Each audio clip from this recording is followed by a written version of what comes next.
Oi gente, tudo bem? Tô aqui com um vídeo pra vocês de uma pessoa que foi aprovada em medicina esse ano numa universidade federal e é uma amiga pessoal minha e eu trouxe ela pra dar algumas dicas valiosas pra gente. Então eu acho que vocês vão gostar desse vídeo. Eu tô aqui hoje com a Débora, então Débora, quer dar um oi pro pessoal? Oi pessoal do canal do Felipe, como o Felipe já me apresentou, eu sou a Débora e eu fui aprovada esse ano no curso de medicina na UFPA do campus Altamira. A gente vai falar um pouco sobre o desempenho dela, porque nesse tipo de vídeo eu sempre acho que é uma curiosidade das pessoas saber sobre acertos, nota do Enem, né? Principalmente a gente que é vestibulando, é sempre uma curiosidade que a gente tem. Então eu separei algumas perguntas para Débora nesse sentido. Eu vou começar te perguntando. Aliás, primeiro, muito obrigado por ter participado, por ter aceitado participar desse vídeo, né? Tipo, tirado um tempo para fazer, que é um pouco complicado. Eu vou começar te perguntando.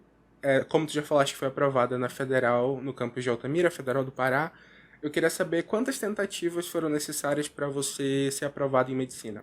Olha, foram 4 tentativas valendo, estudando mesmo com foco, muito foco, e foi isso, 4 tentativas. E tu sempre quiseste fazer medicina? Sempre foi um desejo? Sempre, não tinha segunda opção de curso. Desde o ensino médio eu meti na minha cabeça que eu queria fazer medicina e era isso. Interessante. E é bacana falar também que a Débora, a gente estudou junto na escola e no final do terceiro ano ela foi aprovada em, se eu não me engano, enfermagem, né, na estadual. Enfermagem, O que mais? enfermagem na UEPA e odontologia na UFPA. E odontologia na UFPA já no final do terceiro ano. Só que ao contrário de mim, que fui fazer faculdade e desisti depois, a Débora continuou no processo e tá aprovada e conseguiu a aprovação esse ano. E falando de aprovação, eu quero te perguntar em relação ao teu desempenho. Você lembra quanto foi a tua média geral no Enem? Porque aqui no Pará, né, como a gente tem a UFPA dá um bônus de 10% para os estudantes, né, que concluíram o ensino médio na região norte, a gente já soma, né, costuma falar aqui com esses 10%. Com os 10%, a minha nota ficou 851,04, salvo engano, por aí. Mas o bruto mesmo, né, seria 773 de média. É interessante falar isso, porque realmente a Federal do Pará e a Estadual... A Federal, ela dá essa bonificação para qualquer pessoa que estuda na região norte, conclui o ensino médio, independente de ser escola pública ou particular. E a Estadual, ela dá só para as pessoas que fizeram o ensino médio no Pará, não é na região norte inteira. Por isso que fica, né? As pessoas até se confundem um pouco, a gente fala, tirei 851, 860, 800 tarará, mas é com bônus de 10%. Mas, de qualquer forma, 773 no Enem é uma média alta. Então, você consegue lembrar também mais ou menos quantos acertos você fez em cada uma das provas?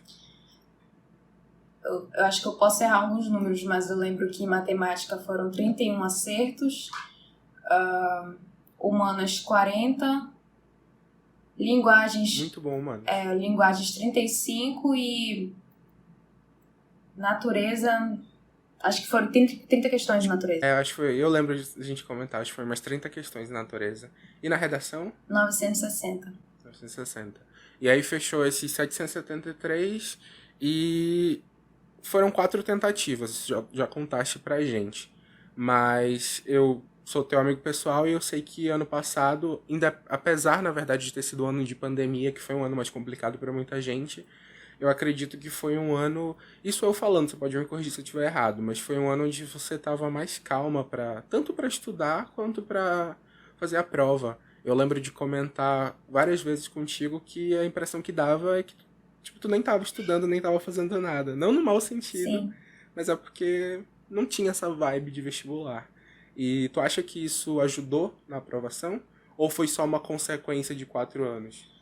Não, ajudou muito, porque primeiro, desde o início do ano, início de 2020, eu já tinha colocado na minha cabeça que eu ia tentar para outra cidade, porque durante esses 4 anos de tentativa, eu sempre via que a minha nota dava para o EPA de Santarém, o EPA Marabá, o UFPA Altamira, mas não dava aqui para a capital, né, que é onde a gente mora.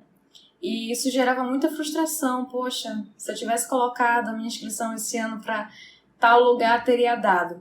E eu estava muito certa, né, de que eu ia fazer isso. Eu ia colocar o UFPA Altamira e o EPA Belém. para ter um plano B.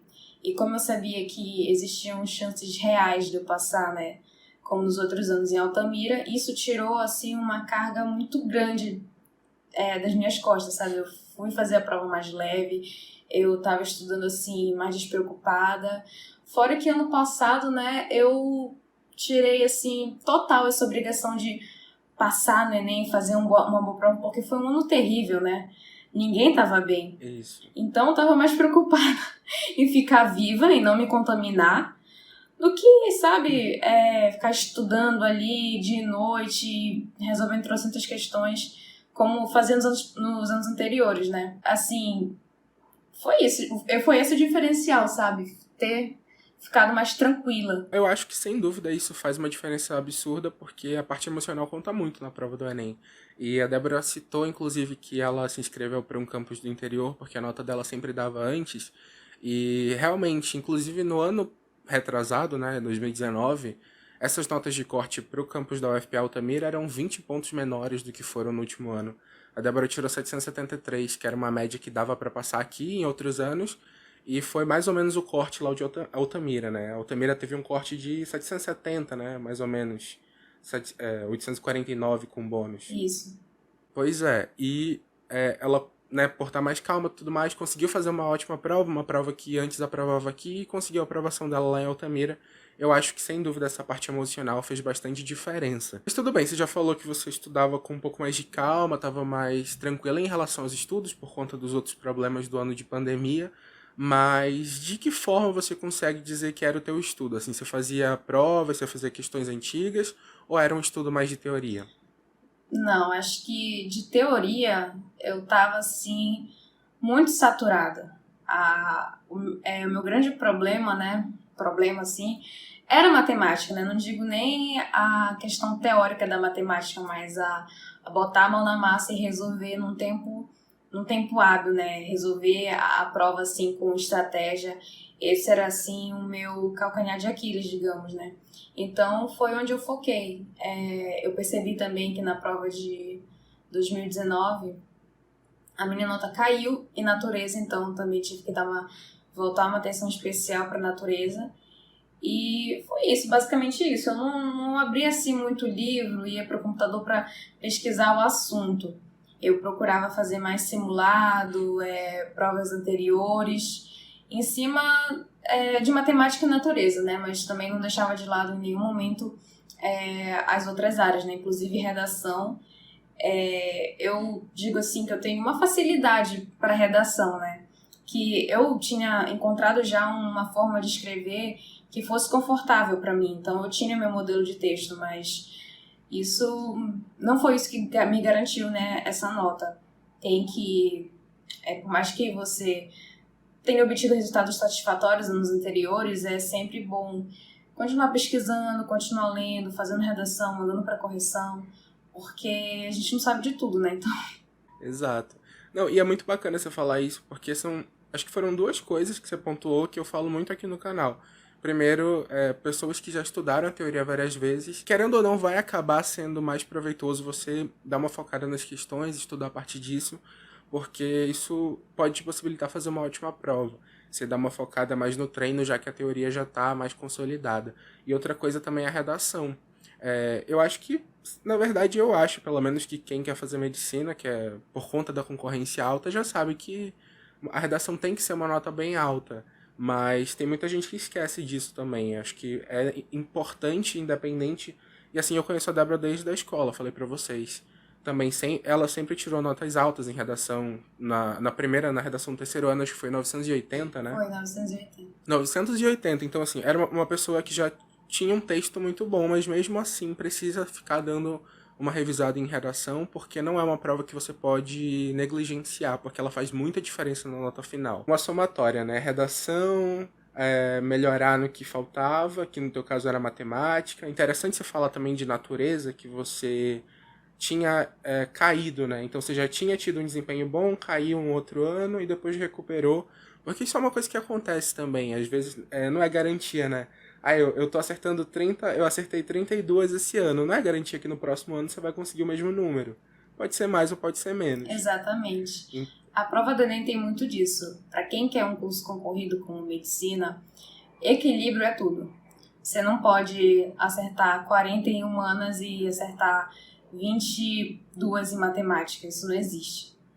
Então, a prova ela tem que ser uma prova equilibrada. Tem que ser uma prova que... Enfim, o equilíbrio ele vai refletir nas suas notas, né? Muito boas essas dicas, mas para terminar o vídeo eu queria te perguntar se você tem alguma dica final, algum ponto geral que você acha que pode ser uma dica bacana para passar para as pessoas que também estão fazendo vestibular, não só para medicina, mas para todo mundo que precisa tirar uma nota um pouco mais alta no Enem. Bom, como a prova do Enem já é em novembro, né? Eu acho que uma dica importante agora seria que vocês treinassem bastante, assim, a parte da resolução. Acho que agora não é mais hora de ficar pegando a base da base, aprender um assunto desde o início. Acho que agora é hora de botar mesmo a mão na massa, começar a produzir redação, assim, com mais frequência. E uma coisa que me ajudou muito, eu ia falar no passado, né, mas a prova foi em janeiro.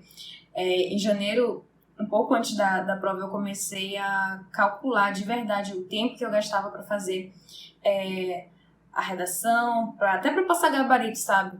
Eu tava calculando mesmo para ter uma noção, assim, exata, sabe? Mais ou menos, do tempo que eu tinha para fazer as 90 questões, né? Então, eu percebo que isso é, assim, uma insegurança de muitos alunos. Era uma insegurança minha também. Eu baixava a cabeça, começava a fazer a prova e às vezes eu levantava, meu Deus, já passaram 2 horas e eu não percebi, eu não estava ciente do tempo. Isso dá, às vezes, uma insegurança, deixa o aluno nervoso, né? Era o meu caso, já perdi, assim, muitas questões por causa de tempo, sabe? Naquela agonia de, meu Deus, se vai dar ou não vai dar. Façam isso, calculem, fiquem cronometrando mesmo. Quanto tempo vocês levam para resolver tantas questões. Isso me ajudou demais. Então, me deu uma segurança maior ainda no momento da prova que eu anotei, né, no meu rascunho. Fiz igual como estava lá no quadro, né? 5 horas, 4h30, 4 horas. Então, todo momento que o fiscal ia lá e riscava, né? Eu tirava um adesivo assim. Eu também fazia isso no meu rascunho para eu ter, sabe, um controle do tempo. Porque, querendo ou não, né? Muito aluno bom, com chances reais de passar, perde para isso. Perfeito, então. Acho que essa dica do tempo é primordial e, enfim, vocês estão escutando de uma pessoa que conseguiu esse objetivo. E muito obrigado por ter participado desse vídeo. Mas por hoje é isso. Um grande abraço para vocês. Obrigado, Débora, por ter participado desse vídeo. É isso e tchau.